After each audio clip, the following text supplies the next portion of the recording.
Сегодня отмечают Всемирный день туризма. Мы, конечно, тоже не могли оставить эту дату без внимания. Туризм в Чечне находится на самом пике возрождения.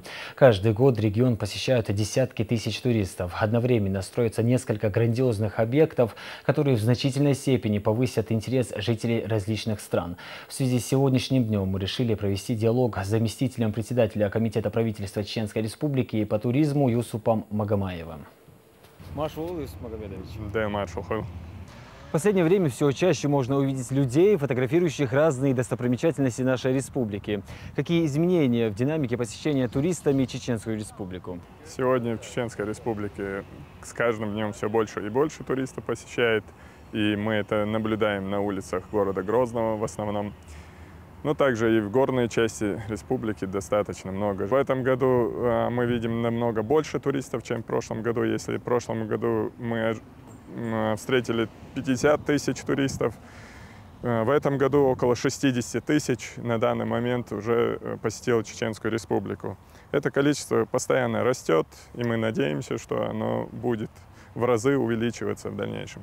Кто приезжает в регион и какие места пользуются наибольшей популярностью среди туристов? Есть два вида направлений, по которым мы работаем. Это экскурсии и туристы, которые приезжают посетить Чеченскую республику на несколько дней.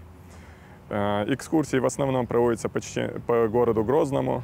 Они посещают и достопримечательности города Грозного. Это в первую очередь, конечно же, мечеть Сердца Чечни, далее мечеть Сердца Матери, Национальный музей, стадион Ахмат-Арена, Аллея Славы и другие достопримечательности города Грозного.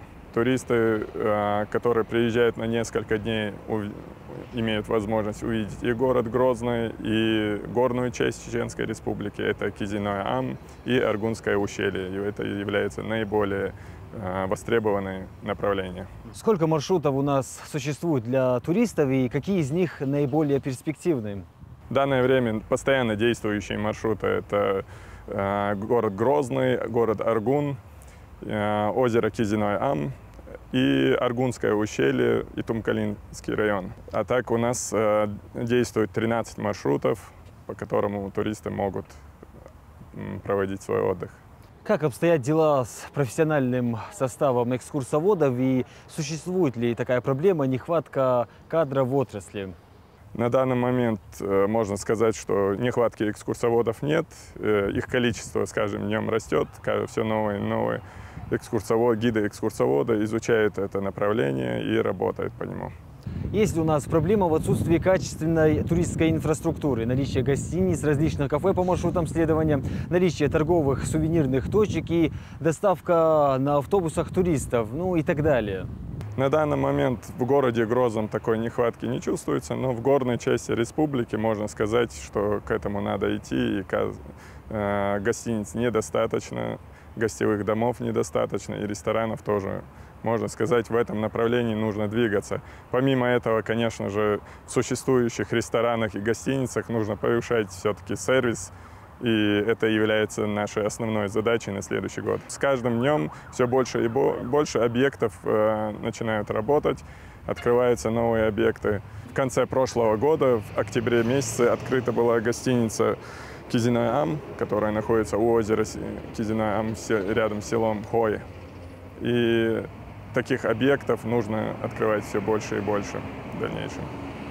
А вот давайте немного и про горный туризм. Мне кажется, что после завершения горнолыжного курорта Ведучи еще нескольких объектов горная часть станет эпицентром туризма в Чечне. И каким образом, в общем, это повлияет на туристический потенциал региона, да и не только? Проект Ведучи является одним из локомотивных проектов в туристической отрасли Чеченской республики. И после открытия горнолыжного курорта сюда будут приезжать довольно-таки большее количество людей, и я думаю, что он имеет хорошие перспективы и привлечет в Чеченскую республику десятки тысяч туристов, особенно в зимние сезоны, любителей горнолыжного спорта и горнолыжного отдыха, активных видов отдыха. Так как Ведучи будет работать круглый год, я думаю, постоянно в Итумкалинском районе будет перенасыщено туристами. Мы благодарим вас, что нашли сегодня время и дали нам интервью. Пожалуйста, да, я обед Киев.